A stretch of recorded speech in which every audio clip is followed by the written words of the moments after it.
Hello there internet people, welcome back to my channel, and today we're looking at the inverted fullbacks, and this was all started by the man himself. You see in a picture there, Johan Cruyff. Back in the day, in the 90s, he managed Barcelona, and his formation on paper was 4-3-3. In possession, it was a 4 diamond and a 3. So it's a 3-4-3 with a diamond midfield. What he did, he inverted either his left back or right back to come inside and form that diamond. And at the base of diamond, you had the man himself, Pep Guardiola. Now, when Pep left Barcelona and then he managed Bayern Munich, he introduced this. He used Alaba and Lam, as you can see in the picture, as inverted fullbacks. Now, when team in a formation of a 3-4-3, they sometimes attack with the 2 fullbacks, with the wingers coming inside, with a 10 and an 8 supporting, that's a 2 midfield players supporting, and the 9 the centre forward, and leaving 3 at the back to deal with transition. If you're looking at 4-4-2 or 4-2-3-1, they will defend in the 4 at the back, having their right back and left back attacking, with their wingers coming inside again, the 9 the centre forward, and the 10 just supporting the play. Now, what are the benefits in playing with an inverted fullback? The main one is you can defend the transitions when the ball is lost. You've got 5 at the back. Now, I've heard some coaches saying that when they lose the ball, especially when they're playing with an inverted fullback, they will try to defend with the 5 as long as they can. But that depends on the ball.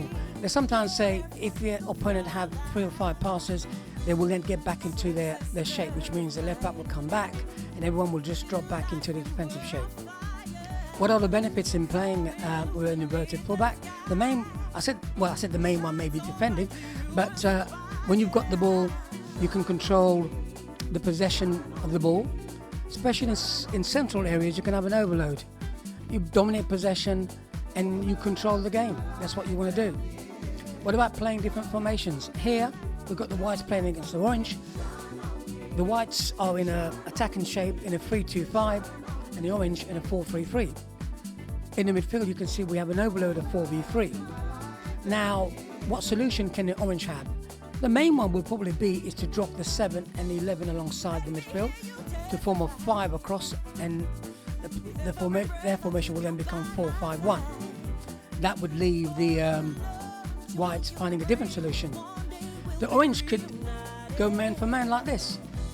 That could be risky for them, because if their players are not very good in 1v1 situation, as here you've got the 11 and the 7 will be isolated with the 2, they could probably come inside and score.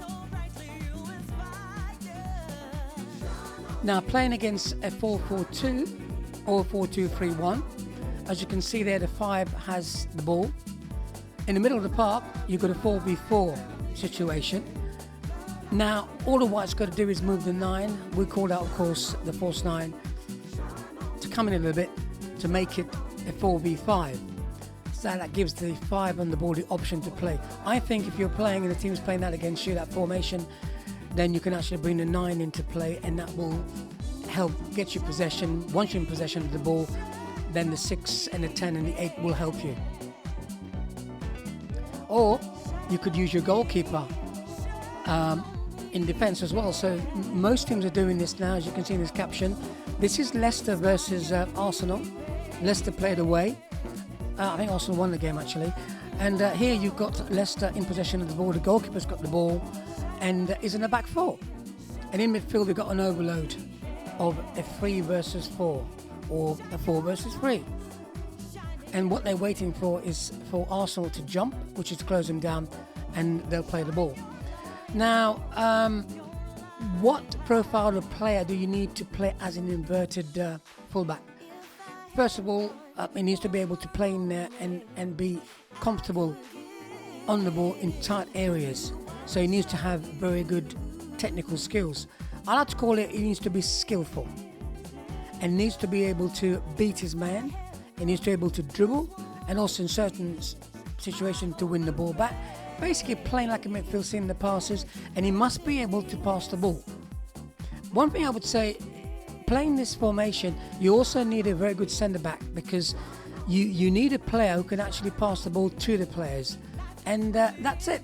That is it the video on the inverted fullbacks. Hope you're enjoying it. Oh, before I forget, don't forget to hit that like button and subscribe. And I only started this YouTube channel. Well, I started a YouTube channel about 4 years ago, just reviewing and making comments on other videos.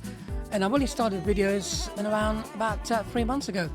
Not a lot of subscribers, got about 21 I think, but the views 3,500, so it's getting quite good. So I hope you join this one. See you in the next one. Peace and out.